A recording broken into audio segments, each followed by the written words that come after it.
The Great Hall of the Galactic Concord was built to make visitors feel small.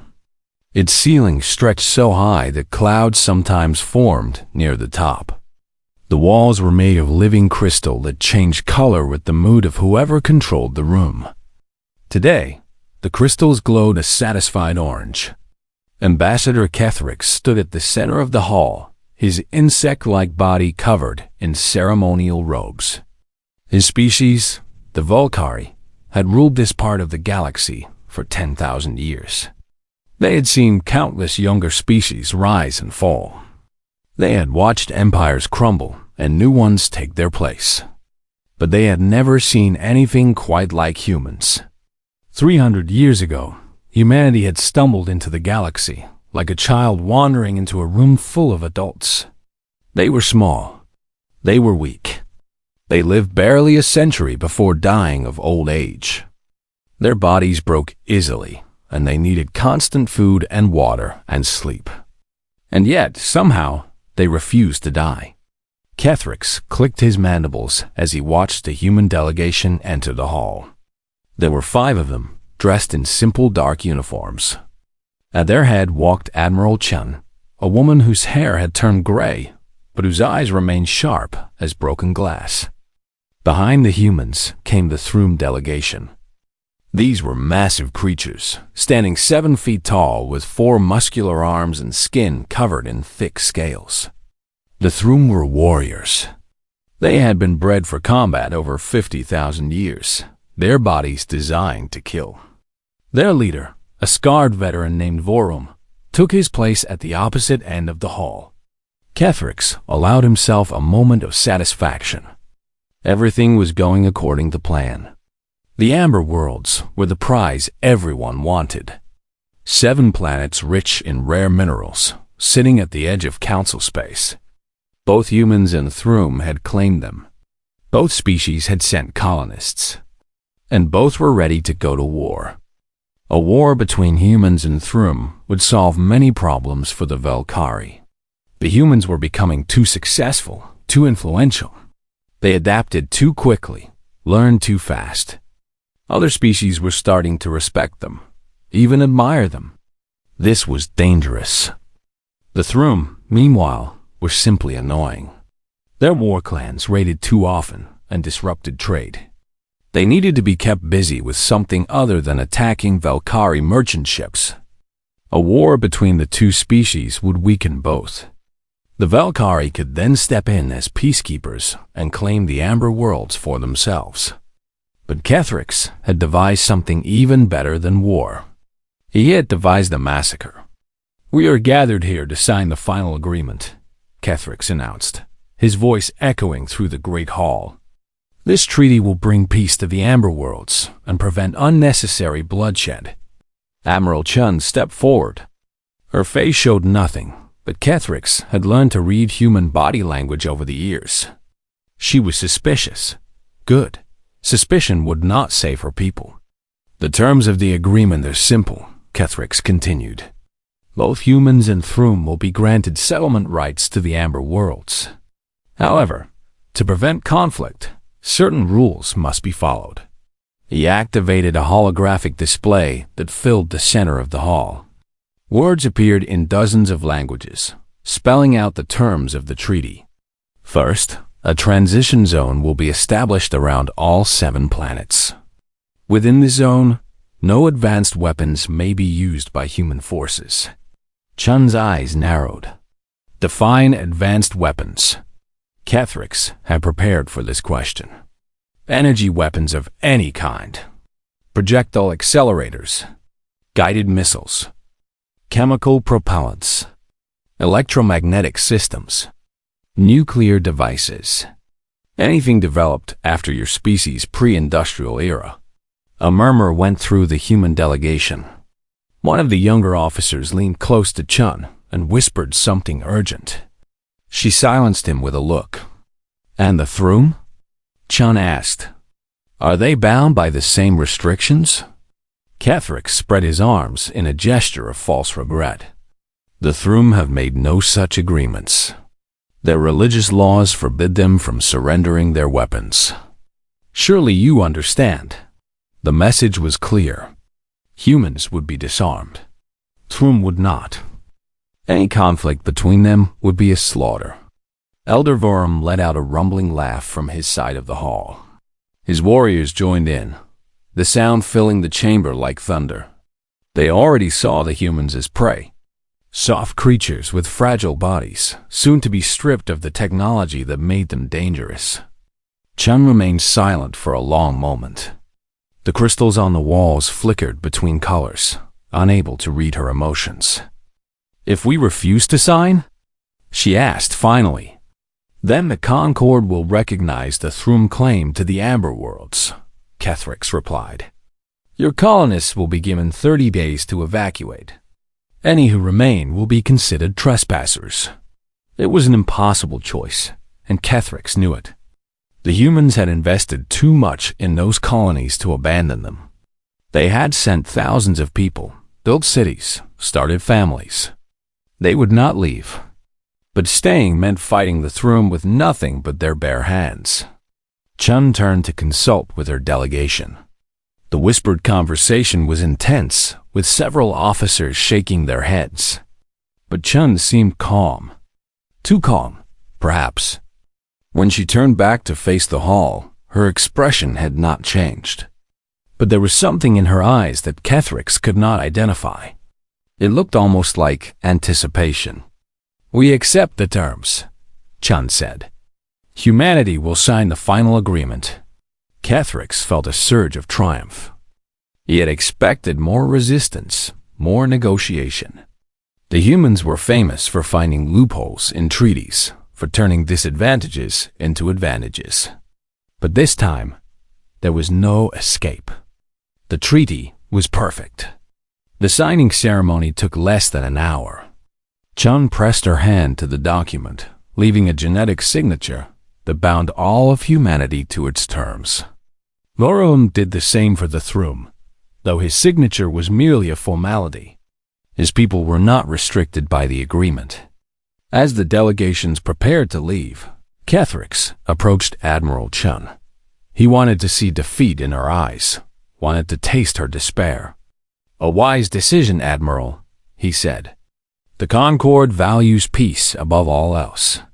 Chun looked at him with those sharp gray eyes. "Yes," she said. "I am sure you do." She turned and walked away, her officers falling into step behind her. Just before she reached the door, she paused and looked back. "Ambassador," she called. "May I ask you something?" Kethrix inclined his head. "Of course. In your studies of human history, did you ever learn about a battle called Thermopylae?" Kethrix searched his memory. Human history was long and bloody, filled with countless wars. He could not recall this particular reference. "I do not believe so," he admitted. Chun smiled. It was not a pleasant expression. "You should look it up," she said. "I think you would find it educational." Then she was gone, and Kethrix was left standing alone in the great hall, wondering why victory tasted so strange on his tongue. The colony ship Persistence was the largest vessel humanity had ever built. It carried 50,000 people across the stars, along with everything they needed to build a new life on distant worlds. It had hospitals and schools and parks with real trees. It had factories that could manufacture almost anything. And deep in its belly, hidden behind thick metal doors, it had something else entirely. Master Sergeant Elena Vasquez walked through the converted cargo bay, inspecting her soldiers as they trained. The bay had been transformed over the past 6 months. What was once a storage area for farming equipment now looked like something from ancient Earth history. Racks of weapons lined the walls. But these were not the plasma rifles and railguns that human soldiers normally carried. These were older, much older. Crossbows, longbows, swords, and spears. Shields made of layered metal. Armor that covered soldiers from head to toe. At first glance, they looked like museum pieces. But anyone who looked closer would see the difference. The crossbows were built from materials that did not exist in medieval times. Their limbs were made of carbon fiber, strong and flexible. Their strings were synthetic polymers that would never rot or break. The mechanisms that drew them back were engineered with perfect precision, each piece fitting together like a puzzle. The swords were folded steel, their edges sharpened to a width of only a few molecules. They could cut through almost anything. The armor was made of ceramic and titanium alloys, shaped by hand in forges that used no computers. Each plate was fitted to its wearer perfectly, allowing full movement while protecting vital areas. Elena stopped beside a young soldier who was practicing with a crossbow. He drew back the string, aimed at a target 50 meters away, and fired. The bolt struck dead center. "Good shot, Private Torres," Elena said. Torres lowered his weapon and turned to face her. He was barely 20 years old, recruited straight from the Mars colonies. Like all the soldiers in Elena's company, he had been chosen for his physical strength and mental discipline. "Thank you, Sergeant," he said. "But I still do not understand why we are using these weapons. We have rifles that can hit targets from kilometers away." Elena had heard this question many times over the past months. She gave the same answer she always did. "The treaty says we cannot use advanced weapons in the transition zone. Energy weapons, projectile accelerators, guided missiles, chemical propellants. All banned. But these are just crossbows," Torres said. "How are they not banned?" Elena smiled. "Because the Valkyrie who wrote the treaty do not understand what a crossbow is. Their species never developed projectile weapons. They went straight from primitive tools to energy manipulation. To them, anything that does not use power cells or magnetic fields is primitive." She picked up one of the crossbow bolts from a nearby rack. Its tip was made of tungsten carbide, hard enough to punch through armor plating. Its shaft was perfectly balanced, designed by engineers who had spent months testing different configurations. "This bolt was designed using computers," Elena said. "It was tested in wind tunnels and laboratories. Every aspect of its flight path was calculated and optimized. But it was manufactured by hand, in a forge with no electronic components.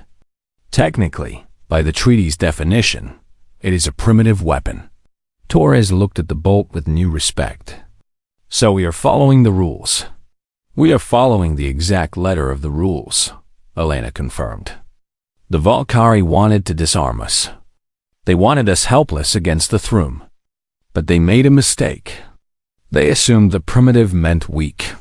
She gestured around the training bay. Everywhere, soldiers were practicing with their new weapons. Some worked with swords, learning techniques that had been forgotten for centuries before being revived by military historians. Others practiced with spears, forming tight formations where each soldier protected the one beside him. "Humans spent 10,000 years killing each other with weapons like these," Elena said. "We perfected the art of warfare long before we discovered electricity or gunpowder. The Valkyrie think they have sent us back to the Stone Age. They have actually sent us back to the Age of Empires." A bell rang through the bay, signaling the end of the training session. Soldiers began putting away their equipment, moving with the careful efficiency of people who took pride in their work. Elena walked to the front of the bay, where a large screen displayed a map of the Amber Worlds.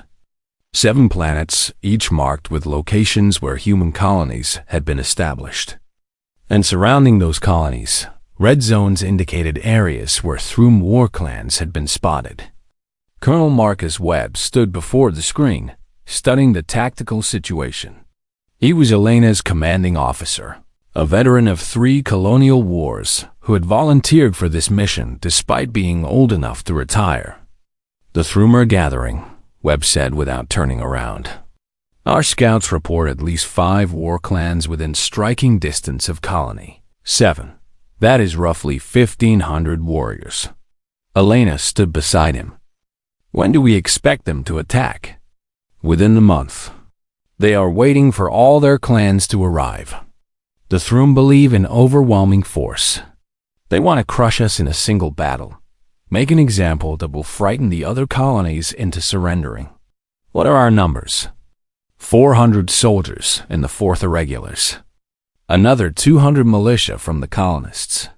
We are outnumbered more than 2 to 1. Elena studied the map. The terrain around Colony 7 was hilly, covered in forests of amber-colored trees that gave the planets their name. Good ground for defense if used correctly. We will need to choose our battleground carefully, she said. Force them to come to us on ground we control. Webb nodded. I have already identified several positions. Amber Ridge is the most promising. High ground with clear sightlines for our crossbows. Narrow approaches that will limit how many Thrum can attack at once. He turned to face her. Sergeant, I want you to lead the shield wall. You have been training these soldiers for 6 months. They know you and trust you. When the Thrum charge, it will be your job to hold the line. Elena felt the weight of that responsibility settle onto her shoulders. She had trained for this her entire career. But training was not the same as battle. Theory was not the same as watching friends die beside you. I will hold, sir, she said. Webb put a hand on her shoulder. I know you will. The whole galaxy thinks we are helpless without our technology. They think we are soft, weak, dependent on machines. It is time to remind them what humans are really made of. He looked back at the map, at the red zones that represented enemies waiting to kill them all. Our ancestors conquered worlds with bronze swords and wooden shields, he said. They built empires that lasted centuries using nothing but muscle and iron and the will to survive. The technology changed, but humans never did. We are still the same stubborn, vicious, endlessly adaptable creatures that crawled out of the caves and decided to rule the earth. Elena thought of her soldiers practicing in the bay behind her. Young men and women from a dozen different planets, learning to fight with weapons their great-grandparents would have recognized. The Thrum have never faced a shield wall, she said. Webb smiled grimly. No, they have not. Chieftain Grakmal led his warriors through the amber forest as the sun began to rise. The trees around them glowed with golden light, their strange leaves catching the morning rays and scattering them like jewels. It was beautiful land. Soon it would belong to the Thrum. 300 warriors followed behind Grakmal, moving through the forest with the silence of born predators. Each stood over 7 feet tall, their bodies covered in scales that could stop a knife blade. Each had 4 arms, 2 for fighting and 2 for grappling. Their eyes could see in darkness, and their ears could hear a heartbeat from across a room. They carried plasma blades at their sides, ceremonial weapons passed down through generations. The edges hummed with contained energy, hot enough to cut through metal. The Valkyrie Treaty had banned humans from using such weapons. It had said nothing about the Thrum. Grakmal smiled, showing rows of sharp teeth. This would not be a battle. It would be a harvest. The human colony lay just beyond the ridge ahead. His scouts had reported that the soft creatures were preparing some kind of defense, but what could they possibly do? Without their guns and ships and machines, humans were nothing. Prey animals pretending to be predators. He raised one hand, signaling his warriors to slow. They emerged from the tree line and looked up at Amber Ridge. The smile faded from Grakmal's face. The humans were waiting for them, not hiding in their shelters, not fleeing for their ships. They stood at the top of the ridge in formation, hundreds of them arranged in tight rows. Morning sunlight gleamed off their armor, off the shields they held before them, off the long spears that bristled from their ranks like the quills of some massive beast. For a moment, Grakmal simply stared. He had fought humans before, in ship-to-ship battles where their missiles and railguns had proven deadly. But he had never seen anything like this. They looked like statues carved from metal. They did not move. They did not flinch. They simply stood and waited. One of his captains moved to his side. "Chieftain, what are they doing?" Great Mole shook off his confusion. Whatever this display was, it changed nothing. The humans had no guns. His warriors had plasma blades and bodies bred for war. Numbers and biology were on his side. "They are trying to frighten us," he said. "It will not work. Signal the advance." War drums began to beat. The sound rolled across the valley, deep and steady, matching the rhythm of Thrum hearts. Warriors began to move forward, spreading out into a wide line as they approached the base of the ridge. Then the first volley hit. Great Mole heard the sound a fraction of a second before the screams began. A whistling in the air, like wind through canyon walls. Then his warriors started falling. He looked up and saw dark shapes arcing through the sky, dropping toward his forces like rain. They struck with terrible force, punching through scales and flesh. Warriors who had survived plasma burns and blade wounds crumpled to the ground, iron bolts buried deep in their bodies. "Cover!" Great Mole roared. "Find cover!" But there was no cover on the open slope. His warriors scrambled behind trees and rocks as a second volley fell. Then a third. The humans on the ridge had not moved. They stood in perfect stillness while death rained down from positions Great Mole could not even see. He spotted one of the shooters at last. A human in mottled clothing that blended with the forest, lying in a shallow depression 50 meters away. The creature was operating some kind of device. A bow-shaped weapon that launched bolts with mechanical precision. Crossbows. The humans were using crossbows. Great Mole felt rage building in his chest. This was an insult. This was an offense against everything the Thrum stood for. To be attacked with such primitive weapons, such simple tools, was a humiliation beyond bearing. "Charge!" he bellowed. "Kill them all." His warriors surged up the ridge. They were fast, covering ground with long strides that ate up the distance. The crossbow bolts continued to fall, but now the Thrum were moving too quickly to be easy targets. They would reach the human line in seconds. Great Mole ran at the front of the charge, plasma blade ignited and humming in his primary hands. He could see the humans clearly now, could see their faces through the gaps in their helmets. They looked calm. Why did they look so calm? The Thrum hit the shield wall like a wave striking a cliff. And the wall held. Great Mole slammed into a human shield with all his strength and momentum. The impact should have knocked the creature flying. Instead, the human slid back half a step, braced against the warriors on either side, and held position. Then the spears came. They thrust out from between the shields, jabbing at faces and throats and joints where armor did not cover. Great Mole knocked one aside with his secondary arms, but another caught him in the shoulder. The pain was sharp and immediate. He swung his plasma blade in a burning arc. It should have cut through the human shield like paper. Instead, it skidded across the surface, leaving a glowing scar but failing to penetrate. The shield was made of something his blade could not easily cut. All around him, the battle devolved into chaos. Thrum warriors threw themselves at the human line again and again, and each time they were pushed back. The shields moved together like parts of a single machine. When one human fell, another stepped forward to fill the gap instantly. The spears never stopped stabbing. The spears never stopped stabbing. And still the crossbow bolts fell, picking off warriors who strayed too far from the fighting. Great Mole lost track of time. He fought until his arms burned and his breath came in ragged gasps. He watched warriors he had known for decades die on human spears.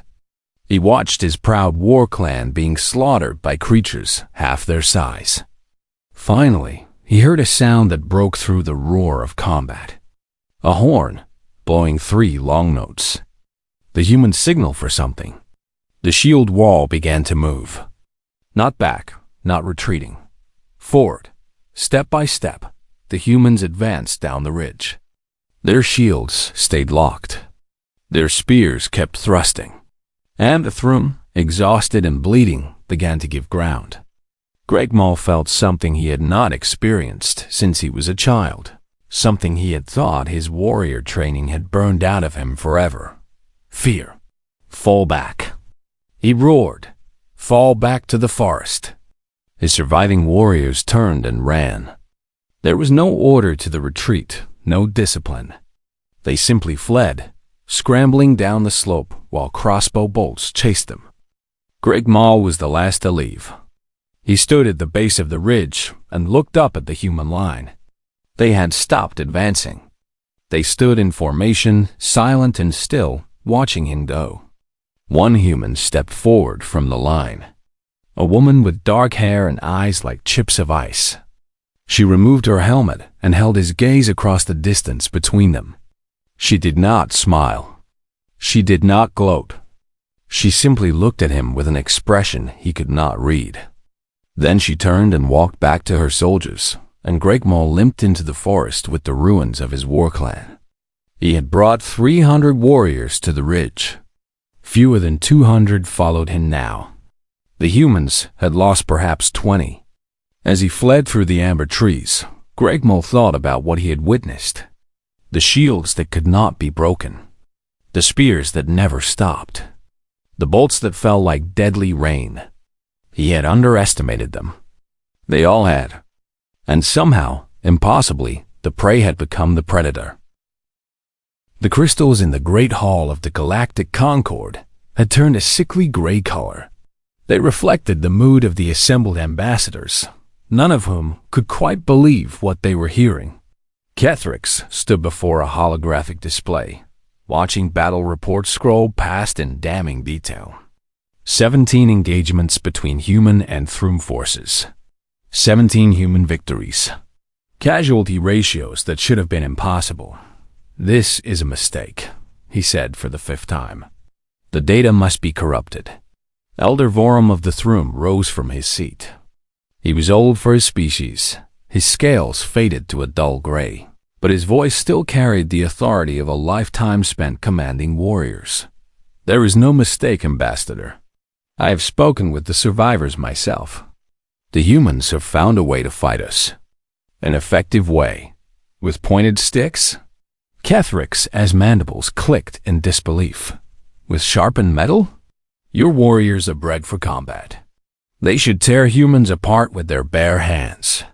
Vorum walked slowly to the center of the hall. He moved with the careful steps of someone who had learned patience through many hard lessons. Tell me, Ambassador, what do you know of human history? Kethrix waved a dismissive appendage. I know they are a young species. Barely 3 centuries in space. Their homeworld was violent and primitive. Violent, Vorum agreed. Very violent. Do you know how they fought each other before they developed your beloved energy weapons? The question seemed absurd. Kethrix had never considered it. Why?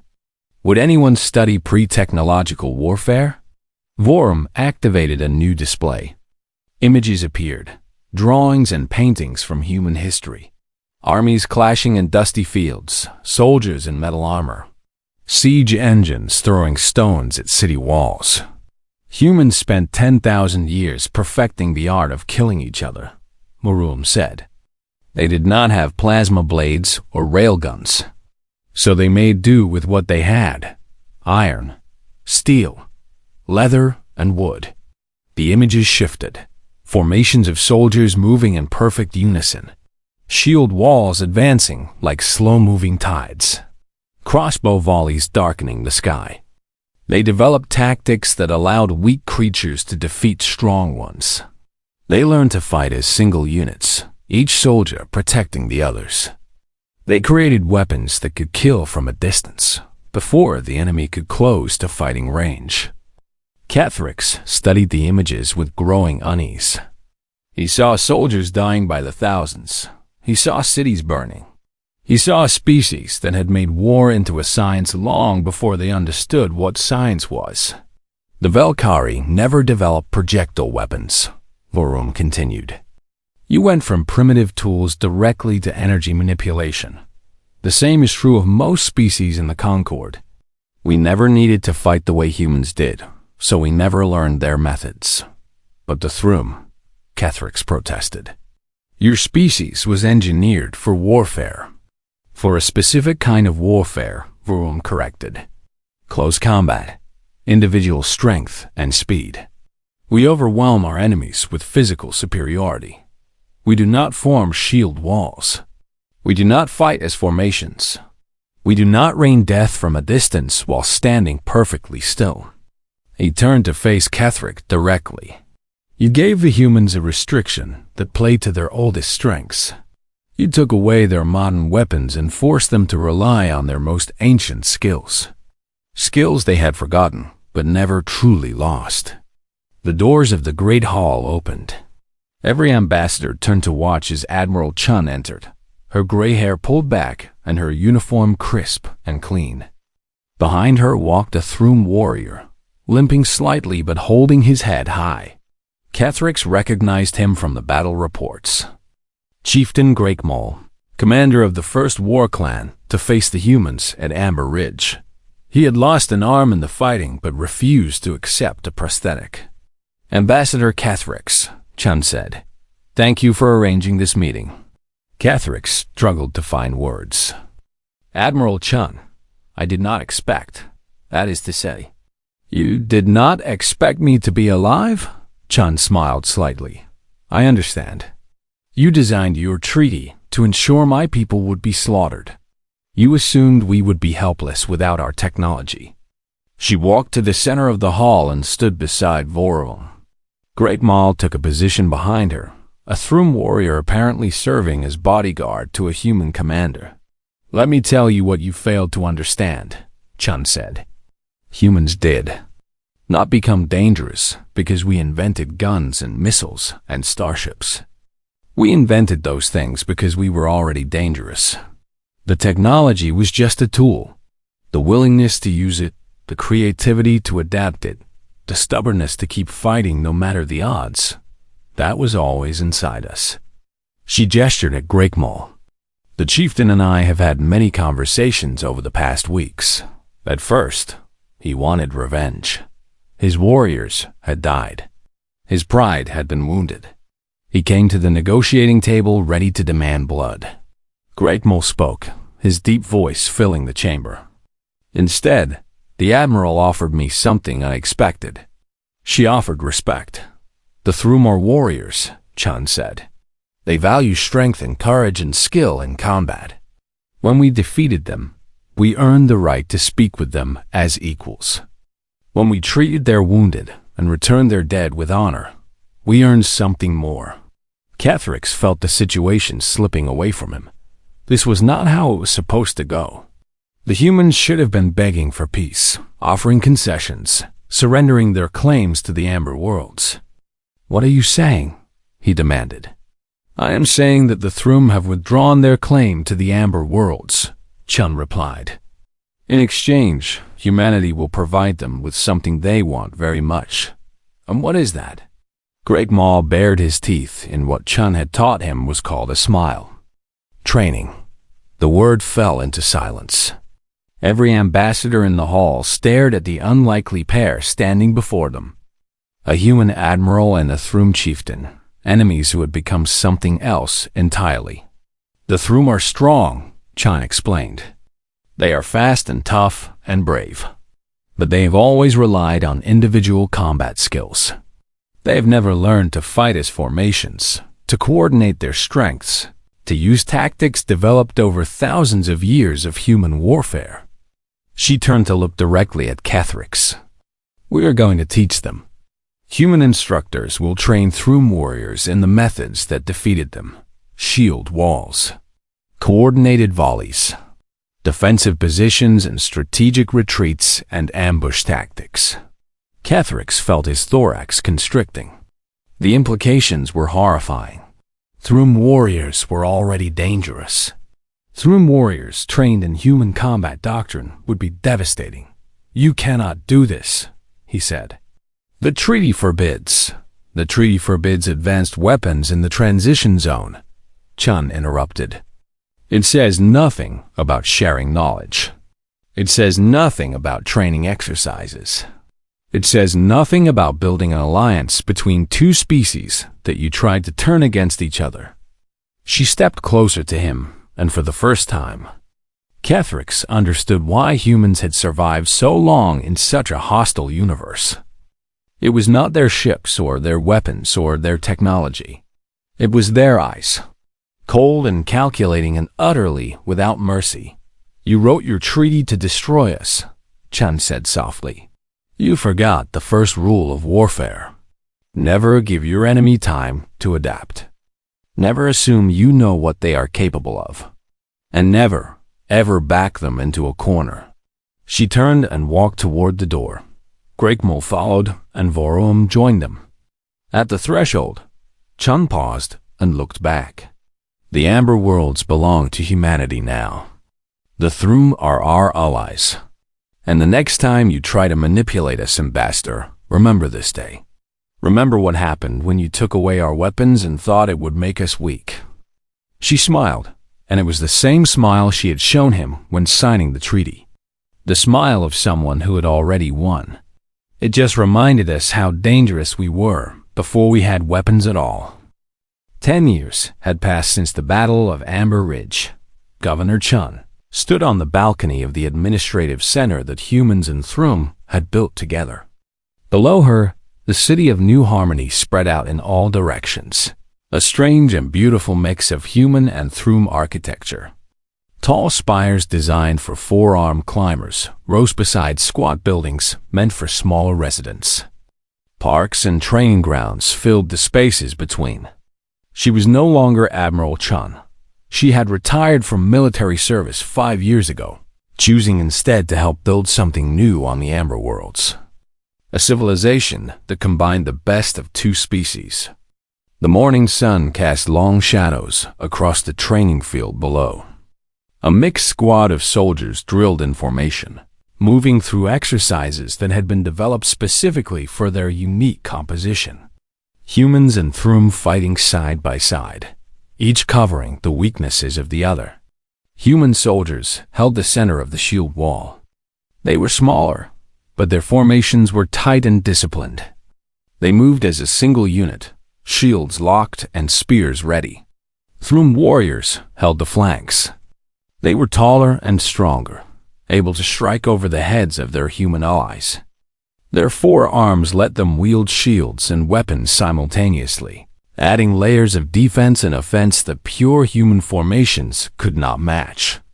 And behind them both, mixed teams of crossbow operators provided covering fire. Humans handled the precision aiming. Thrum handled the heavy siege crossbows that required 4 arms to operate effectively. It was something new, something that had never existed before in all the long history of the galaxy. A young Thrum approached the balcony. His name was Vekmol, nephew of Grakmol, and he served as Chun's aide and translator. He was barely mature by Thrum standards, but he had grown up in the years after the peace, learning to see humans as partners rather than prey. The latest survey results have arrived, Governor, he said. The mineral deposits on Amber 4 exceed initial estimates by 40%. Chun nodded. The Amber Worlds were proving even richer than anyone had expected. Enough resources to build a fleet, if they chose to do so.